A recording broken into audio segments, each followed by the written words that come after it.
Olá, bem-vindos de volta ao canal de Schrödinger, o canal com equânimes possibilidades de existir ou não. E agora em versão Baby Johnson. E após mais um xiste excêntrico que você não entendeu, vamos falar de algo que você vai entender: doenças provocadas por alimentos. E antes, não se esqueça de não me seguir nas redes sociais, pois não possuo Instagram. Facebook eu entro, sei lá, uma vez por semana, e o LinkedIn eu perdi a senha. Ok?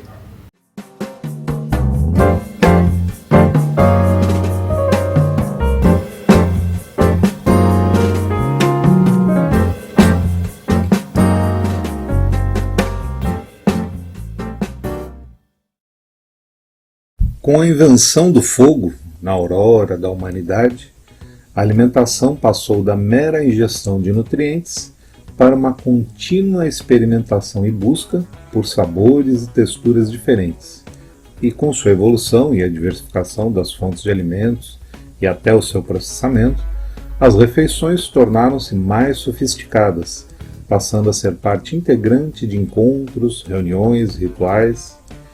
E a partir dos aglomerados humanos, também surgiram as necessidades de estocar alimentos, construir reservatórios para a água e também a de eliminar dejetos orgânicos do lixo em geral.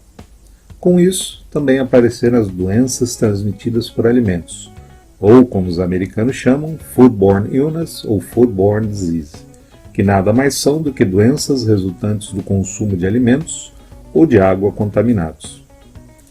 E essas doenças podem ser causadas diretamente por micro-organismos, indiretamente por toxinas que esses micro-organismos produzem, ou ambos. São as infecções, intoxicações e toxinfecções alimentares.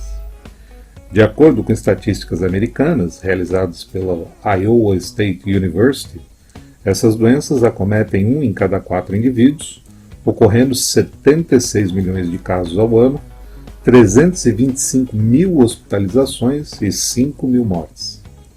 O custo estimado dos 5 patógenos mais frequentes nas intoxicações alimentares é de aproximadamente 7 bilhões de dólares ao ano.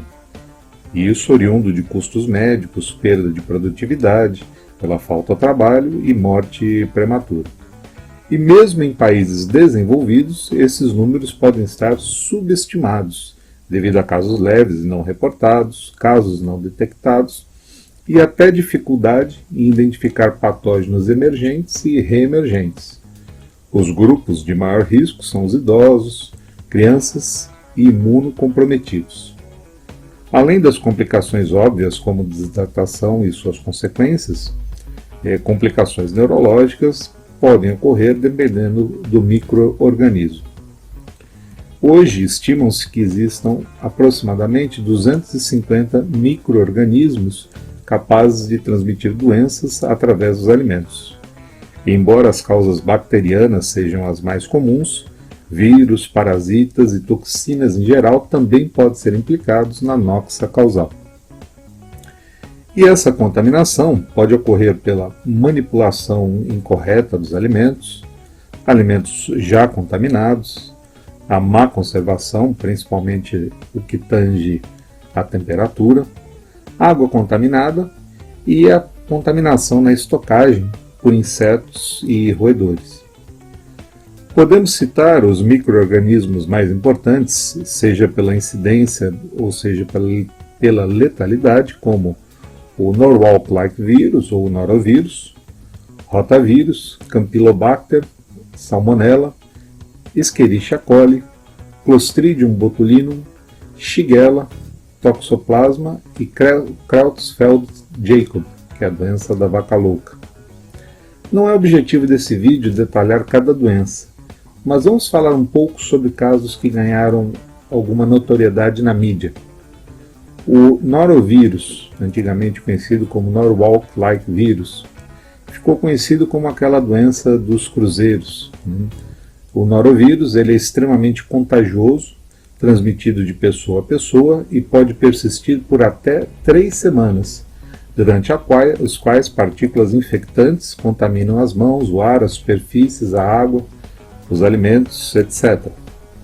Ele é muito estável no meio ambiente, durando aproximadamente um mês a uma temperatura de 20 graus ou até 2 meses numa temperatura de 4 graus Celsius. Além disso, ele não é totalmente inativado pelo álcool 70 e aos detergentes comuns. Mesmo portadores assintomáticos podem transmitir o vírus. Normalmente, esse vírus tem sido detectado em surtos de gastroenterite que ocorrem em grandes confinamentos humanos, como em hospitais, asilos, cruzeiros, hotéis, escolas. Existe dificuldade para controlar surtos em locais onde a população compartilha obrigatoriamente espaços e instalações sanitárias. E o norovírus também só confere uma imunidade de curta duração àqueles que adquiriram e evoluíram para a cura. Felizmente, o comportamento clínico do norovírus não é grave na população em geral. Porém, ele pode assumir características mais severas em crianças e idosos. Não há um tratamento curativo específico. Tratamentos sintomáticos incluem o reequilíbrio hidroeletrolítico, antieméticos, que são aqueles remédios contra os vômitos, remédios contra a febre, hidratação, etc. Deve-se adotar todas as precauções universais contra as doenças infecciosas, reforçadas em virtude da extrema contagiosidade do vírus, e privilegiar cuidados com a transmissão indireta, realizando sempre a lavagem das mãos com produtos específicos. Creutzfeldt-Jakob, a doença da vaca louca. Convém dizer de início que é uma doença rara, alta letalidade, porém rara. A maioria dos casos ocorreu no Reino Unido, que teve aproximadamente 180 casos até 2018, e no resto do mundo aproximadamente 50 casos. A doença ocorre depois da ingestão de carne vermelha de gado com encefalopatia espongiforme, a doença da vaca louca. O período de incubação, o tempo entre a ingestão da carne contaminada e o desenvolvimento dos sintomas é longo, de aproximadamente 12 para 20 anos. No início dos anos 80, por causa dos controles flexíveis no processamento de carcaça de animais destinada à alimentação do gado, foi introduzida acidentalmente o prion, uma quimera de base proteica sem ácido nucleico e com potencial infeccioso que leva a doença neurodegenerativa fatal. Centenas de milhares de bovinos desenvolveram a doença da vaca louca. E apesar da exposição generalizada, relativamente poucas pessoas que se alimentaram da carne de gato afetada a desenvolveram. Como o período de incubação é longo, no Reino Unido não se reconheceu a conexão entre essa doença e o gado contaminado até essa se tornar endêmica. E foi controlada depois do abate maciço de gado e após a alteração nos procedimentos de processamento para alimentação animal. No Reino Unido, o número anual de novos casos, que atingiu o pico nos anos 2000, caiu constantemente e aproximadamente zerou hoje em dia. Outro caso emblemático é de Mary Mallon, que ficou conhecida pela imprensa como Mary Thief. Foi uma das mulheres mais difamadas dos Estados Unidos no início do século XX, e sua história se tornou um caso emblemático do que são portadores assintomáticos, ou seja, aqueles que carregam vírus ou bactérias de uma doença, mas não apresentam nenhum sintoma. Estima-se que Mary Mallon tenha infectado com a febre tifoide aproximadamente cerca de 50 pessoas, dos quais pelo menos 3 morreram. Anos depois, descobriu-se que ela era o elemento comum entre os muitos casos de infecção. Depois que foi detectado que ela carregava bactérias infecciosas em seu corpo, ela se tornou a primeira portadora assintomática identificada da doença. Mary Mallon foi uma imigrante irlandesa que chegou aos Estados Unidos em 1883, ainda adolescente, para trabalhar como cozinheira. Ela trabalhou inicialmente em Nova York, onde ocorreram suas primeiras infecções. Em 1907, já havia pelo menos 30 casos sem explicação, e até aquele momento as autoridades de saúde atribuíram o surto incomum a diferentes fatores, como água ou comida contaminadas. Outro aspecto que aumentou a confusão foi que a febre tifoide geralmente afetava subúrbios e áreas pobres de Nova York, e não lares de famílias com bons níveis de renda, essas famílias que podiam se dar ao luxo de ter uma cozinheira. Naquela época, a ciência já havia feito avanços com relação aos fenômenos epidêmicos. Vacinas contra algumas doenças já haviam sido desenvolvidas. No entanto, a ciência ainda não conhecia o conceito de portador assintomático de doenças. Muitas hipóteses foram consideradas antes de se estabelecer que a origem do surto poderia ser uma pessoa capaz de transmitir a bactéria da doença por anos sem apresentar a doença. Mas quando, através de detalhada investigação, concluir a ligação, a pobre moça, a contragosto, passou o resto da vida isolada da comunidade em um hospital. Como evitar as doenças veiculadas por alimentos? Bem, quando for comer fora de casa, em restaurantes ou hotéis, peça sempre para conhecer a cozinha. Em caso de condições higiênicas não adequadas, não hesite em deixar o estabelecimento. E quando em casa, seguem algumas dicas para você evitar as doenças transmitidas por alimentos. Nunca use a mesma superfície para cortar produtos frescos e carnes. Nunca sirva comida em pratos que tenham sido manipulados carne crua antes de lavá-lo. Fique atento à temperatura ambiente, pois entre 5 e 60 graus é o que chamamos de zona de perigo. As bactérias se multiplicam rapidamente.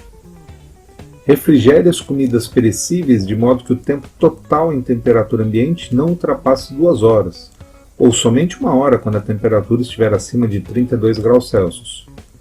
As comidas perecíveis incluem carne, frango, peixe, ovos, tofu, produtos lácteos, massa, arroz e vegetais cozidos. Mesmo refrigeradas, as sobras devem ser consumidas no máximo em 3 dias. Tenha em mente que uma panela cheia de comida ainda quente demora aproximadamente 24 horas para atingir uma temperatura segura na geladeira. Ou seja, após esquentar alimentos, troque de recipiente quando for guardar na geladeira. Tá? Não confie nos seus sentidos, pois o simples ato de experimentar pode ser perigoso. É importante lavar as mãos com frequência, especialmente após ir ao banheiro. Lembre-se sempre de lavar as mãos antes de manipular alimentos, manusear lixo, depois de tocar o nariz, fumar, limpar o suor. Mantenha as unhas cortadas e limpas sem esmalte. Não misture pano de prato com pano de mão. Não toque com as mãos os alimentos já preparados. Use sempre utensílios limpos. Não utilize pratos, travessas e copos lascados ou trincados. Não deixe utensílios expostos à poeira. As carnes devem ser descongeladas de forma lenta para manter seus nutrientes. Descongele as carnes na parte de baixo da geladeira, nunca em temperatura ambiente. E mantenha a geladeira sempre fechada para garantir a temperatura fria, que conserva melhor os alimentos. Não compre jamais alimentos com a data de validade vencida. Despreze alimentos que apresentam sinais de deterioração, como cheiro, sabor, cor ou consistência alterados. Utilize água filtrada ou fervida para preparações que não precisam de cozimentos, como no caso de sucos e leites em pós. Lave e seque os vasilhames para guardar os alimentos. Lave as latas que contiverem alimentos antes de abri-las para evitar contaminações. As sobras de alimentos enlatados, se não forem utilizados em até 24 horas, devem ser colocadas em pequenos recipientes de plástico ou de vidro, com tampa, e guardados na geladeira. Não prove comida diretamente na colher de preparação. Pegue outra. Educação é um tema que diz respeito a toda a sociedade, e garantir o acesso a todos é a única forma de evoluirmos enquanto sociedade. Se você fica encastelado em seu apartamento de luxo, fazendo cara de muxoxo enquanto eu digo isso, parabéns, você é um idiota. Não se esqueça que as classes mais humildes que preparam suas refeições, tanto em seus chateaus quanto nos restaurantes que você frequenta ou nos deliveries que você pede, se elas não forem educadas, você está tão exposto quanto qualquer um, não importando o preço que você pague em uma refeição. Enquanto sociedade, somos tão fortes quanto nossos elos mais fracos.